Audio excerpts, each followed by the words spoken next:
नमस्कार and welcome back to my YouTube channel. This is Aman Kumar and English trainer. तो आज का जो वीडियो है जिसमें आई गेस जो पिछला वीडियो था जहां पे मैंने आपको 3 पॉइंट मार्क करा था कि 2 पॉइंट बहुत इंपॉर्टेंट था किसी भी नरेशन के पार्ट को समझने के लिए। पहला पॉइंट क्या था, डायरेक्ट स्पीच, और दूसरा था इनडायरेक्ट स्पीच। ये दोनों होते क्या है, इनका इन्फॉर्मेशन मैंने पीछे वाले वीडियो में मार्क करा है। उसके बाद मैंने आपको पढ़ाया था कि इंग्लिश में 4 कैरेक्टर ऐसे हैं, वो भी काफी इंपॉर्टेंट हैं इस टॉपिक को प्रिसाइजली समझने के लिए, जैसे स्पीकर, रिपोर्टर, रिपोर्टिंग वर्ब और the last one is reported speech. Last video में मैंने आपको ये भी मार्क करा था कि सेड टेल में कब बदलता है, सेज टेल्स में कब बदलता है, और सैड टोल्ड में कब बदलता है। ऐसे नहीं कि सैड को टोल्ड हमेशा आप कर दें, उनके पीछे टर्म एंड कंडीशन है। तो इनके क्या रीजन है, कैसे क्या चेंजेस होते हैं, वो आप प्लीज पीछे वाले वीडियो में मार्क करें। आज के वीडियो में हम पढ़ने वाले हैं दैट का यूज। हाँ जी, ये वही दैट है जिसे अक्सर हमें पढ़ाया गया है कि we use that just to remove the quotation mark as well as comma of the direct sentence. यानी कि हमें अक्सर यही तो पढ़ाया गया था कि दैट का यूज करना है जब डायरेक्ट स्पीच से कोमा को हटा दो या तो कोटेशन मार्क को हटा दो।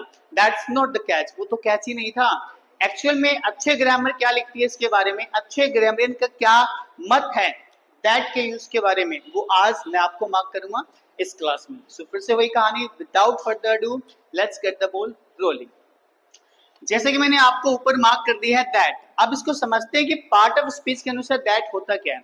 सो पार्ट ऑफ स्पीच के अनुसार ये कंजंक्शन है इंग्लिश में, और कंजंक्शन से आपको कुछ याद आया होगा। ऐसा नहीं लग रहा कि जंक्शन आजकल हमारे रियल लाइफ में भी तो होता है।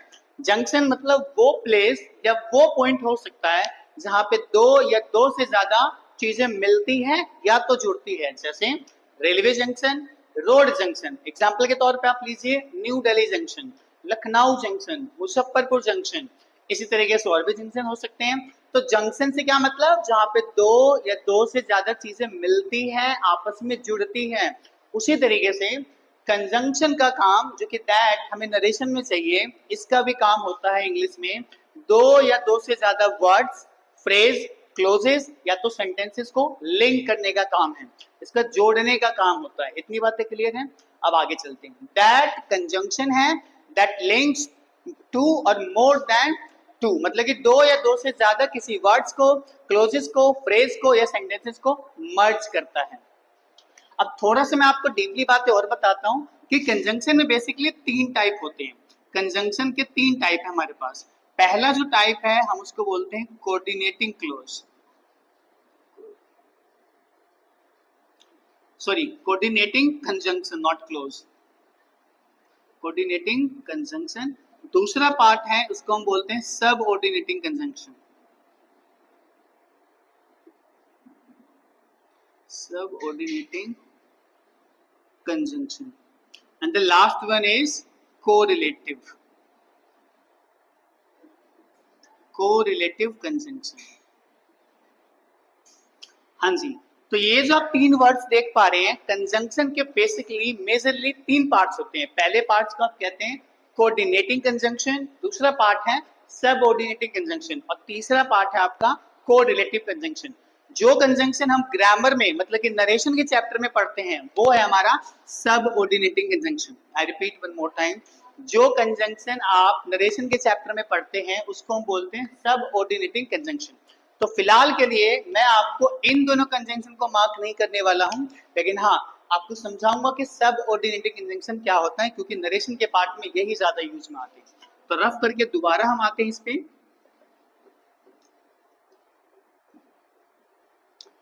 अब जो मैंने लिखा था सब ऑर्डिनेटिंग कंजंक्शन, ये होता क्या है, सब ऑर्डिनेटिंग कंजंक्शन। तो अब हम देखते हैं सब ऑर्डिनेटिंग कंजंक्शन है, इसका नाम सब ऑर्डिनेटिंग कंजंक्शन पड़ा क्यों।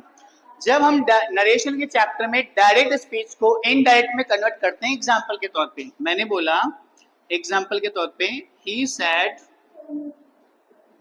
आई एम प्लेइंग, उसने कहा कि मैं खेल रहा हूं। अब जब डायरेक्ट स्पीच में जो सेंटेंस होते हैं आपके, वो अक्सर दो सेंटेंस होते हैं। तो पहला सेंटेंस जो होता है ये आपके इंडिपेंडेंट होते हैं, ये आजाद है, ये आपके इंडिपेंडेंट सेंटेंस कहलाते हैं, और दूसरा वाला आपका डिपेंडेंट कहलाता है। तो क्या समझ आ रहा है मेरे को कि जब मैं नरेशन के चैप्टर में डायरेक्ट स्पीच को इनडायरेक्ट स्पीच में कन्वर्ट करता हूं तो मुझे दो तरह के सेंटेंस मिलते हैं, एक आपके इंडिपेंडेंट रिपोर्टिंग वर्ब वाला पार्ट और एक आपके आते हैं डिपेंडेंट क्लोज। तो सब ऑर्डिनेटिंग कंजंक्शन वो कंजंक्शन होते हैं जो डिपेंडेंट क्लोज को इंडिपेंडेंट क्लोज से मर्ज करते हैं, या तो आप उल्टा कर दो, इंडिपेंडेंट क्लोज को डिपेंडेंट क्लोज से मर्ज करते हैं ताकि वो प्रॉपर अपना मीनिंग मार्क कर पाए। सब ऑर्डिनेटिंग कंजंक्शन वो कंजंक्शन जो डिपेंडेंट क्लोज या इंडिपेंडेंट क्लोज को दूसरे क्लोज से मर्ज करती है ताकि अपना मीनिंग अच्छे तरीके से मार्क कर पाए। तो जब आप डायरेक्ट स्पीच आपके पास आता है, ही सेड आई एम प्लेइंग, तो ये जो पहला पार्ट आप देख रहे हो ये इंडिपेंडेंट होता है, ये सेंटेंस अपने आप में प्रॉपर मीनिंग रखता है, ही सेड उसने कहा था, ये पूरा मीनिंग है। लेकिन ये जो पार्ट आता है जब मैं इसको कन्वर्ट करूंगा इनडायरेक्ट में, तो इसके पीछे क्या आएगा, कन्वर्ट करके दिखाता हूं मैं आपको। मैंने बोला ही, अच्छा सेड को टोल्ड में बदल दूं क्या, सेड को टोल्ड में बदल दूं, नहीं भाई सेड के आगे कोई ऑब्जेक्ट ही नहीं है, तो क्या करें, ही सेड, अब मैं फिलहाल दैट को छोड़ देता हूं, ये इसको मैंने इनडायरेक्ट में बदल दिया, कोई दिक्कत तो नहीं, आगे चलते हैं। अब इसको कन्वर्ट करते हैं, उसने कहा कि मैं खेल रहा हूं, तो ये मैं नहीं हूं, ये वो लड़का है, तो आई को कन्वर्ट कर दो ही में, तो ही सेड ही, और ये जो एम है ये पास्ट में चला जाएगा, बैक शिफ्ट हो जाएगा, तो वॉज वर्क की कहानी, तो ही तो सिंगल होता है ना, तो was, so he was playing, बड़ा सिंपल। अब यहाँ पे मुझे क्या समझ आ रहा है कि मेरे पास एक ये सेंटेंस है और एक ये सेंटेंस है। अब इसके बीच में जब आप दैट लगाते हो तो ये दैट अक्सर इसके साथ आता है, इस वाले के साथ, इसीलिए जब आप कहते हो कि दैट ही वाज प्लेइंग, मैंने बोला दैट ही वाज प्लेइंग कि वो खेल रहा था, ऐसे नहीं लग रहा कि बात कुछ कट रहा है, कुछ पीछे आप सर आपने कुछ बातें काट ली पीछे की। मैंने बोला दैट ही वाज प्लेइंग कि वो खेल रहा था, ऐसे नहीं लग रहा कि इसके पीछे सर आप कुछ तो बोल रहे हो, पीछे की बात कुछ तो करो, इसीलिए ये इनकम्प्लीट मीनिंग देता है, इसीलिए हम इसको कहते हैं डिपेंडेंट क्लोज, ये डिपेंड कर रहा होता है इस वाले पे, इंडिपेंडेंट पे। और ये सेंटेंस आपका आजाद है, ही सेड उसने कहा था, पूरा मीनिंग दे रहा है। तो ये इंडिपेंडेंट को डिपेंडेंट से मर्ज करने के लिए या डिपेंडेंट को इंडिपेंडेंट से मर्ज करने के लिए दैट सबऑर्डिनेटिंग कंजंक्शन का यूज करा जाता है। समझ आ रहा है, सबऑर्डिनेटिंग कंजंक्शन डिपेंडेंट क्लोज यानी कि डिपेंडेंट सेंटेंस इंडिपेंडेंट सेंटेंस को जोड़ने के लिए मददगार होती है, मतलब ये मदद करती है। बातें क्लियर हो रही है। सबऑर्डिनेटिंग कंजंक्शन जैसे आपके दैट होते हैं, इफ होते हैं, वेदर होते हैं, और जितने भी डब्ल्यूएच वर्ड होते हैं ना, जितने भी आपके डब्ल्यूएच वर्ड है वो सारे सबऑर्डिनेटिंग कंजंक्शन के पार्ट में आते हैं। और एक चीज और मैं बता दूं कि सबऑर्डिनेटिंग कंजंक्शन के लगभग 9 पार्ट हैं। सब ऑर्डिनेटिंग कंजंक्शन को जब आप स्टडी करोगे अंदर तो इसके अंदर 9 पार्ट हैं। 9 पार्ट के काम क्या होते हैं मैं वो मार्क कर देता हूं थोड़ा बहुत। सब ऑर्डिनेटिंग कंजंक्शन आपको टाइम बताता है, प्लेस बताता है, कंट्रास्ट बताता है, रिजल्ट बताता है, रीजन बताता है, पर्पस बताता है, रिजल्ट बताता है, कंडीशन बताता है, ये सारे काम सब ऑर्डिनेटिंग कंजंक्शन का है। लेकिन आपको सरप्राइजिंगली मतलब कि सरप्राइजिंगली आप मान से दे दूं कि नरेशन में आपके पास 12 सब ऑर्डिनेटिंग कंजंक्शन ही यूज होते हैं।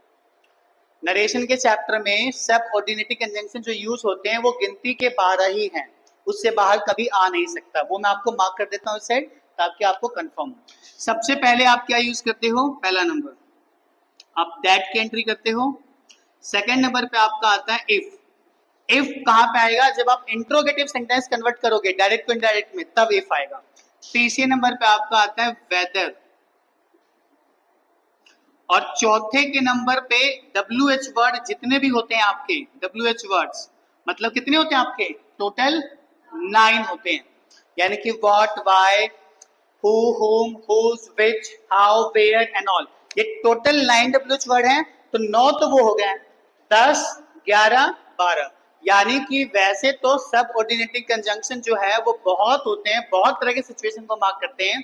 जैसे सब ऑर्डिनेटिंग कंजंक्शन, दोबारा रिपीट कर रहा हूँ, सब ऑर्डिनेटिंग कंजंक्शन आपके टाइम को बताता है, प्लेस को बताता है, कंट्रास्ट को बताता है, रीजन को बताता है, कंडीशन को बताता है, रिलेटिव को बताता है, कंपैरिजन को बताता है, और ऐसे बहुत सारी कहानी। लेकिन जो आप नरेशन में यूज करते हो वो गिनती के 4 ही सबऑर्डिनेटिंग कंजंक्शन हैं। पहला आपका दैट, दूसरा इफ, तीसरा दैट आई मीन वेदर, और चौथे नंबर पे WH वर्ड जितने आते हैं इन सारे वर्ड को यूज करा जाता है सबऑर्डिनेटिंग कंजंक्शन के रूप में नरेशन के चैप्टर में। समझ आ रहा है सभी बच्चों को? दोबारा रिपीट करता हूं, सबऑर्डिनेटिंग कंजंक्शन का काम डिपेंडेंट क्लोज को इंडिपेंडेंट क्लोज को मर्ज करने के लिए यूज करा जाता है ताकि वो पूरा मीनिंग रख पाए। अब गिनती के सबऑर्डिनेटिंग कंजंक्शन जो हमारे नरेशन के चैप्टर में यूज होते हैं वो 12 ही हैं जो मैंने यहाँ पे मार्क कर दिए। अब थोड़ा सा आगे अगला पॉइंट में और मार्क करना चाहूंगा इसको रिमूव करके। क्लियर इतनी बातें?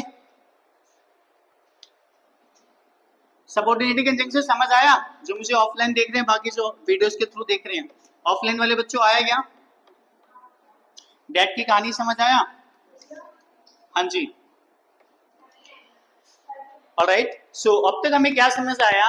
जो मैं दैट यूज करता हूं या आप इंट्रोगेटिव में इफ का यूज करोगे, वेदर का यूज करोगे, चाहे आप उसी के इंट्रोगेटिव का दूसरा पार्ट जहां पर आप WH वर्ड को यूज करोगे, कोमा हटाने के लिए यूज तो नहीं करते, ना तो कोटेशन मार्क को हटाने के लिए हम यूज करते हैं।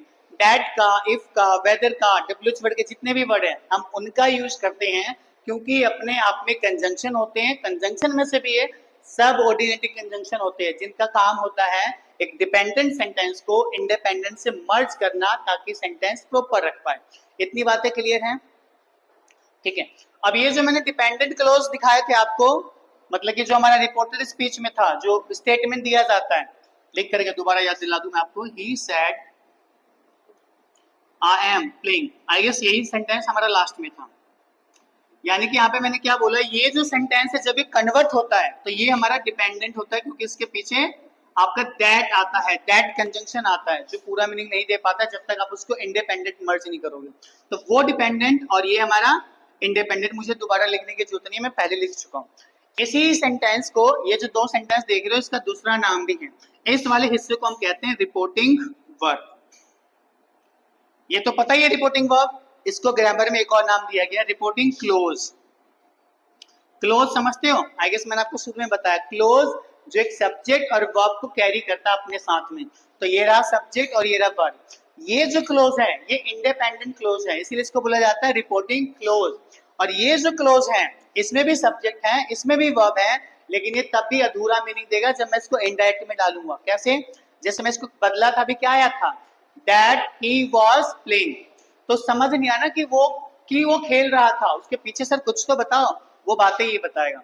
तो जैसे इसको हम इंडिपेंडेंट बोलते हैं, इसको डिपेंडेंट बोलते हैं, इसको रिपोर्टिंग क्लोज बोलते हैं, इसको रिपोर्टेड क्लोज बोलते हैं।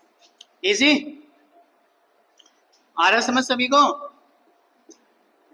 रिपोर्टिंग वर्ब का नाम दूसरा रिपोर्टिंग क्लोज है, या तो आप इसको ग्रामर के अनुसार इंडिपेंडेंट क्लोज भी कहिए, और इसी वाले पार्ट को डिपेंडेंट क्लोज, डिपेंडेंट सेंटेंस बोल दीजिए, या तो आप इसको रिपोर्टेड क्लोज बोलिए। तो आई होप कि जो ऑफलाइन में बैठे हैं, बाकी जो मुझे वीडियो के थ्रू देख रहे हैं, दैट का कॉन्सेप्ट अब बहुत अच्छे से समझ आ गया कि वो कहानी नहीं कि कोमा हटाओ दैट लगाओ, ना जी, कोटेशन मार्क हटाओ दैट लगाओ, ना जी। दैट की एंट्री हुआ, कंजंक्शन था, दो सेंटेंस एक डिपेंडेंट और इंडिपेंडेंट को मर्ज करने के लिए ताकि सेंटेंस पूरा मीनिंग दे पाए। सो आई होप कुछ वैल्यूएबल कंटेंट आपको इस वीडियो के थ्रू मिला होगा। अगर अब भी आपके अंदर कोई डाउट, कोई भी कंसर्न है तो प्लीज अपने कंसर्न को कमेंट में डालें। Would love to tackle with your concern. Signing off, this is Aman Kumar. Thank you so much guys, thank you so much.